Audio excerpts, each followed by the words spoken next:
Hey, what's going on? Welcome back to AV Chess Lab, where we learn chess the right way.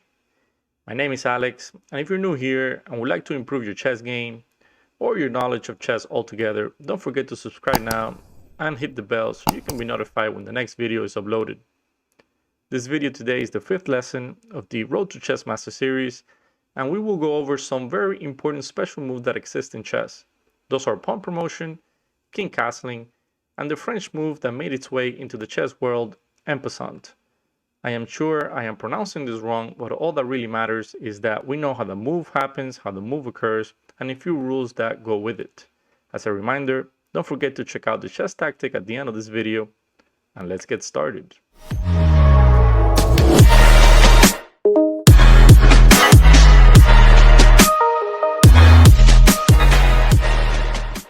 I want to start by first going over the tactic from the previous video. So this is the position, and it is white to play. A few things to notice here when we first look at this. This queen here on c4 is putting pressure on the pawn on f7. It's also attacking the knight on d5.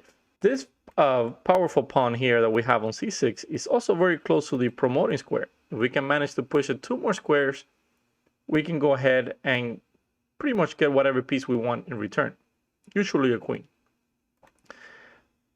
But it's not very clear how we can take advantage of this right away. If we push the pawn now forward, then simply this knight can take, and after we capture on f7, it's not very clear where we go after a move like king to h7, queen h5, we just return back to g8, and it doesn't look like there's any way to continue to make progress. So coming back into the position that we had, it is clear that pushing the pawn doesn't work quite yet. So how can we make this work?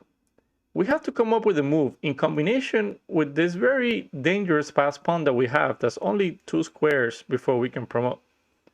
So the move here will be to play queen to d4, pinning the knight to the queen, and now on our next move we're going to play c7, and this queen is going to be forced to take and we can win the knight. So here black is going to play queen to d6, we go pawn to c7, the queen captures, otherwise we're going to get a queen ourselves, we capture the knight, we win a piece, and yes, there's going to be a lot of checks with queen to c1 and so on, but we should be able to escape them. We're hitting the square on f7 with our queen, and we're also hitting the pawn on a5. This should be a pretty easy win for white. Let me know down below if you got it correct. And if not, it's okay, try the next one and keep this one in your file because it is a very common thematic move. And since today we're working on pawn promotions as well, this was a very instructive tactic to go over. Let's first start with pawn promotion. The idea here is simple. The pawns move forward, and when they reach the end, something needs to happen. But what is that? So for that, we're going to use this pawn here that we have placed on the square on c7. And when this pawn reaches to the other side, notice that we can go ahead and choose any piece that we want. We can get a queen, a knight, a rook, another bishop. The only thing that we cannot get in return for the pawn is, of course, another king, because that would be just crazy having more than one king on the board. And exchanging it for another pawn, because what are we going to do? It's just going to keep replacing itself for a pawn and a pawn and a pawn, and that's just not logical. So any piece except the knight, except the king and a pawn. Most of the time, you're going to get a queen. And in a second now, I'm going to show you exceptions to times where you're not supposed to get a queen or a rook, and you have to do something called under promotion, and you get a piece that's less valuable, like a knight, for example, or a bishop, just so that you don't stalemate your opponent. For the purposes of this one here that we have on the board, we're going to go ahead and get our queen and just simply win the game from here because we're going to have an extra queen, not to mention the pawn on a2 here is just going to march itself across the board and become a queen as well if we wanted to. All right, so let's take a quick look at some examples in which you're supposed to under promote just so that the king is not stalemated. Okay, let's take a quick look at this example here. It is white to move and win the game, but this is one of those situations in which we have to under promote. If we get a queen, let's see what happens. Pawn gets to the other side of the board, we promote it into a queen. But look at the black king now. This black king is in a complete box. It cannot move anywhere. All of these squares are taken either by the king or the queen. A closer look, you can see that these three squares here are taken by the queen. So the king cannot move into those three squares, and the king cannot move into these two squares here, because remember, a rule in chess, two kings cannot be near each other. They must be one square apart. So for this reason, this king is not in check and it cannot move, and this position is declared a stalemate, and you will draw the game and you will be very disappointed. Because of this, if we go back and we put a rook there instead, then this will change the entire complexity of the game. Now this king that's here, it can move. This is not longer a queen, so it doesn't protect that square. So this king can now come to this square, and on the next move we can go rook to a8, checkmate the king. Let's look at an example now in which you have to under-promote into a knight. All right, we have the position on the board. White is completely winning. We are one space away from getting a queen or getting a rook or getting just any other piece except, remember, a king or another pawn. But let's see what happens if we get here a rook or a queen. If this pawn promotes into a rook, now notice these squares are taken by the rook themselves. This square is taken by the bishop and the king, and this square here is taken by the king. So we will be in a stalemate, and the game will finish in a draw. So we cannot get a rook in this position. The same thing would happen if we get a queen. If we put a queen on the board, it will be the exact same position. All the squares are taken. The king cannot go there. It cannot come here. It cannot go to this square, and it cannot capture the bishop because it's protected by both the queen and the pawn. So this will again be a checkmate. So what do? How do we win this game? Well, in that case, instead of promoting into a queen or a rook, we're going to promote into a knight, give a check to the king, and of course, knight and bishop, and an extra pawn that we have. This is going to be a very easy checkmate. Okay, let's discuss castling now. But before we do so, we have to discuss some principles and rules that we need to understand in order to do this move correctly. The first one is that we have to make sure that the king and the rook to the side that we want to castle to have not been moved. The second one, there should not be any pieces in between the king and the rook. The third, the king cannot be in check when we decide to castle. And the fourth one, by doing castling, the king cannot land in check or pass through check. Okay, so before we go on to examples, let's look at this very simplified position here. We only have pawns, the king, and two rooks. There's nothing standing in between my king and rook, which is one of the rules we need to keep in mind. There's nothing checking our king. There's no other pieces attacking our king. And there's not another piece preventing or cutting the squares in which we need to castle. Now, when we castle kingside means that we're going to castle to this side. And queenside means that we're going to castle to that side. Remember that the queen usually stands on this square. So that's why we call it queenside.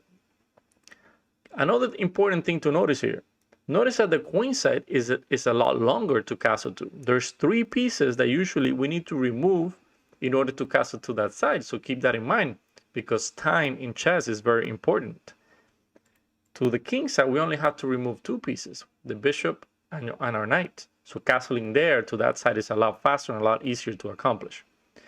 Now, the way we castle is that we get our king, we put it on that square, two spaces, two spaces, and then the rook comes over and lands on the square next to us. Now, this is important for many reasons. Now, our king is safer on one of the sides of the board. So remember, in one of our first lessons, we discussed why a king in the center and a queen on the side of the board, there's less squares to attack the king from. Notice that there's only 1, 2, 3, 4, 5 possible squares to attack this king. If we put our king in the middle of the board, there will be 8 squares. Go back to that video. I will leave it in the description below in case you want to review that lesson again.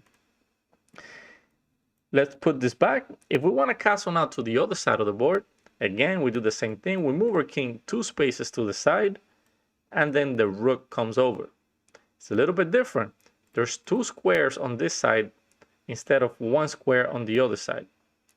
Keep that in mind all the time. This is a very important concept when you castle queenside, because when you castle here, you're not protecting this pawn here on a2 specifically. Okay, with that in mind, let's jump into the chessboard and let's get into a position in which we can castle in order to put some of these rules to work. So I'm going to make some moves here. I'm going to push this pawn forward. I'm going to develop my knight. Black does the same thing. We move our bishop out, and notice this position now. There are no pieces in between my king and the rook. So on the next move, I could decide to castle. So this is one of the rules that I mentioned earlier about castling. So for example, if here black makes a move like knight to f6, we can go ahead and castle our king. But let's go back a move, for example. And let's say here I decide to go rook to g1 instead, because I want to push this pawn forward and I don't want this knight to capture it, for example. And here black simply plays bishop to c5. I move my rook back to h1. Here black castles. If I decide to castle in this position, it is not a legal move. I can no longer do it. The reason for this is I already moved the rook from h1. The same thing would have happened if I move my king. If this king moves anywhere, then I lose the right to castle to either side. At this point in the game, I could still castle this king to this side. In order to do that, I would have to remove all these three pieces and castle to that side. Castling kingside is no longer possible because my rook is there. Okay, so let's go over another example. This time I'm going to go the same route. I'm going to develop some pieces, play bishop to c4, knight to f6. But here, instead of castling right away, I'm going to make some extra moves. The bishop is going to come to c5. I'm going to push this pawn forward, and the bishop is going to take on f2 with check. In this position, I cannot decide to grab my king and castle. It's an illegal move. It's one of the rules we discussed. This move cannot happen for two reasons. Reason number one, we are in check by the bishop, so we cannot castle in right now. The other reason for why we cannot castle is when we actually do perform the move, we will land, our king will land on that square, and you can see that the bishop also protects that square. So for that reason, this is one of those situations that we cannot castle. Of course, we would just simply grab the piece here and win the game, but that's not the point of this video. Another example, and the last one we're going to discuss with castling, will be the same way. I'm going to start with e4, e5. This time around, I'm going to play this move f4. Here, black continues, knight to c6. We're going to take out our knight. This knight comes out, bishop c4, bishop to c5. If I wanted to castle in this position, notice I cannot do it. In order to castle here, I have to put myself in check. I would have to cross the line of fire from that bishop. So this position, castling is not possible. Now, in all the examples, we have castled kingside. Let's try to castle kingside this time around. So I'm going to go ahead and do the same thing. I'm going to start with my pawn to e4. Black continues with e5, but this time I'm going to develop my pieces on the queen side first in order to get my castling going there faster. So I'm going to go knight to c3. Black continues with knight here. I'm going to push this pawn forward so that I can put my bishop on b2. It's one idea when you try to castle to the queen side. Here, black continues to develop. We bring our bishop out. Black does the same thing. Here we have our last piece that we need to take out in order to castle is our queen. So I'm going to put my queen here on e2. Black is going to castle kingside. And now I'm going to castle queenside. Notice that on the other side of the board, as we mentioned earlier, the king lands on this square, but when we castle kingside, the king lands on this square. We move two squares to the side and the rook jumps over. Always keep that in mind. It is a little bit different when you castle to the queenside. Last, we're going to talk about en-passant. So usually when we move our pawn forward, at some point, we have to cross through the line of fire or the line of attack of the other pawn that's there. So if we keep moving this pawn forward, at some point we're going to reach to that square and this pawn is going to be able to capture us. En-passant was created because in the opening move, remember, we can move one space or we can move two spaces. In this case, if we move one space here, this pawn can simply capture us. But if we move this pawn two spaces, instead we land next to the pawn. And they said, well, in this case, the pawn doesn't capture to the side, it captures forward. So what do we do in this case? So this move was created in order to bypass this idea that at the beginning, from the original position, the pawns can move forward 2 squares. Now, if we move the pawn 2 squares like we did here, then this pawn can go and capture that other pawn with en-passant, and that's how the move gets done. Here is the next chess tactic. It is white to play. Try to solve it and leave the answers in the comment down below. Whoever gets it correct first, I will pin that comment at the top for everyone to see. For more content, check out one of the videos on the screen. As always, stay safe, have a great day, and show respect to your opponent. See you next time.